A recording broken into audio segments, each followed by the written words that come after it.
Hey, here we go. Give me that booty. Give me that booty.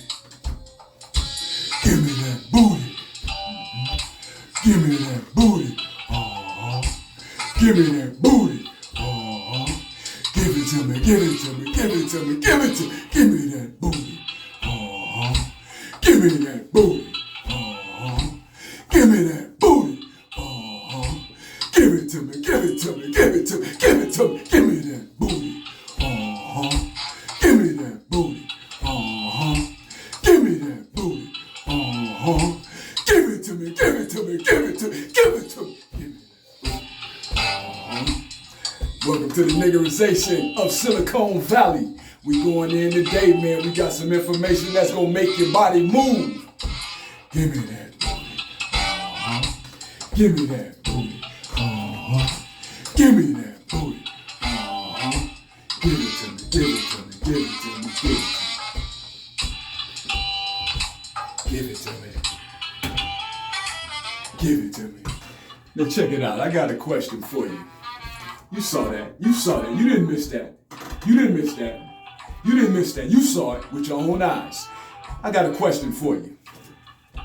Why should white guys have all the fun? I'm gonna ask you again.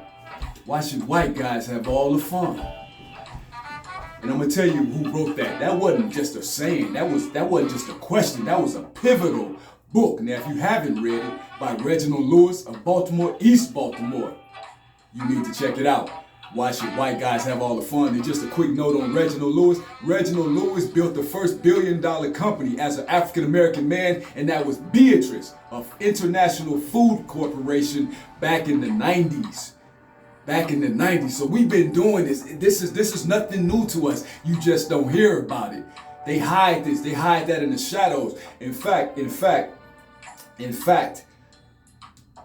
yesterday, the day before yesterday, I said the next time I got with you, I was going to let you know who was the pioneer, a black pioneer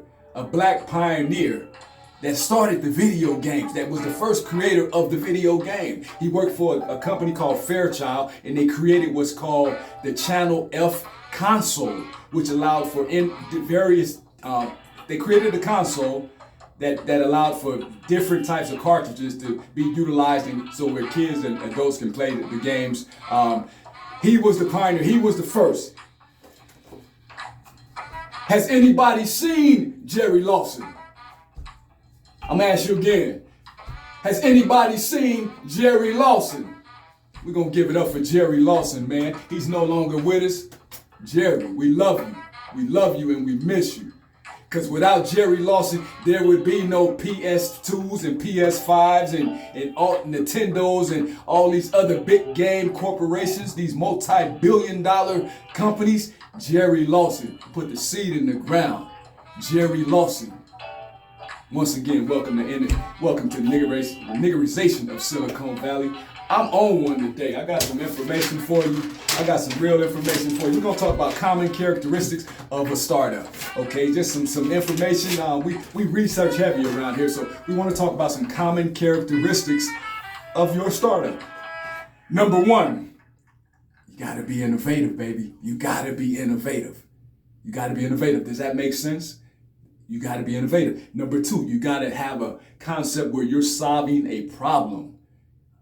What we call it a pain point. So what I mean by that is that if you know that there's an issue here, or this is a pain, this is causing people pain, that's an opportunity for a startup. Your startup should always be addressing pain points, people's problems. If you're not solving problems, you're not in business. I'm gonna say it like that. I'm gonna keep it all the way 100 for you. Keep it really chilly for you. If you're not solving problems, you don't have a company. You got something else.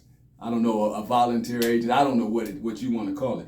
You need to be fast growing. You need to be fast growing. Your company, your startup, to all my black and brown founders, your company should be fast growing. I'm talking about you need to go 0 to 100, and I'm talking about 3 seconds. 0 to 100 in 3 seconds. And what that means is that you gotta always be moving. Every day you should be doing something. Whether or not you have a team built yet, you just have an idea in your mind. Every day you need to be doing something to get better, something to get closer to your goal. You need to be doing something that helps you to realize your goal every single day, not just every day, but every hour, every minute. You need to eat, breathe, and sleep your startup.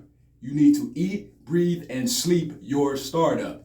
Nothing else matters. That means you don't go to the clubs. That means you don't go out drinking. That means you don't hang out with the homies or your girls night out. We don't do that. If you really own this, if you're really trying to do something that has never been done before, potentially become the first millionaire or billionaire in your family or in your tribe, rather, let's call it what it is, in your tribe, in your clan. If you're trying to be the first of the first, then you gotta be willing to sacrifice. What are you willing to give up? Are you willing to give up the girls' night out? Are you willing to give up your man wanting to see you? And I'm talking to the ladies here. I could be talking to some of the men, who's to say? But whatever the case may be, are you willing to give up the social aspect? We hitting the ground running, and you gotta be always working, always building, always working, always building. Okay, you have to create something that's scalable. Okay, do we all know what it means to scale a business? Do we all understand what it means to have a scalable concept? Something that can grow, something that can become, go from one tentacle to 2 tentacles or 3 tentacles. Something that literally can go from a small company to a large company in a matter of time, whether it be a year or 2 or 3 or 4. But you have to literally be going. And let's just use an example of users, eyeballs, what we call eyeballs in the industry. Say you got 100 people that visited your site, your platform, or whatever it may be, tested your product or what have you, purchased your product. You had 100 in March. In April, you damn well better have 200 or 300 or 500 or 1,000 or 5,000. But you have to be always getting better. We're talking about progression, 0 to 9 progression. You always have to be getting better. Okay, and also you have to be flexible. You have to be willing to pivot. And that's the beauty of startups. And more importantly, that's the beauty of Black people and brown people, people of color, because we can be analytical, sure, but we're such creative beings. I mean, we're such creative beings. We know how to improvise. We know how to create the magic. We know how to create something out of nothing. And they know this. They know this. They know this. They know this. They may have the textbook knowledge, but you know how to do it.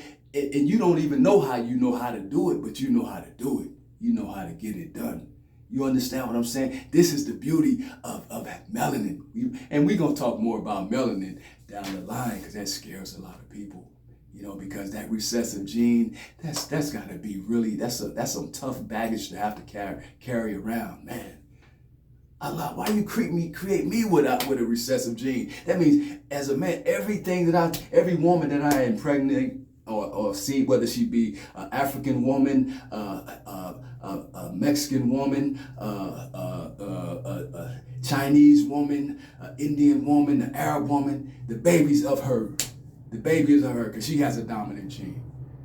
The baby is of her color and culture because she has a dominant gene. So that recessive gene creates a lot of unconscious bias and unconscious heartache for these people. The Negroization of Silicon Valley, we ain't letting you off the hook. We ain't letting you off the hook. We about that. We are about capital. We are about equity. We are about equality. Somebody has to say these things, and maybe they will want to take my head off. Alhamdulillah, whatever it is. I'm with that. I'm really with that. I'm really on this. I'm really on this because I'm fighting, not just for me, I'm fighting for you guys. I'm fighting for you and you and you. And I see you over there too, being really, really quiet. Thank you for checking out the Negroization of Silicon Valley. Let's hit you with one more. You have to be willing to take risk. You have to be willing to take risk. Let me say that 2 or 3 more times, because I've been there and done that, if you know what I'm saying, without me having to say it. You have to be willing to take risk.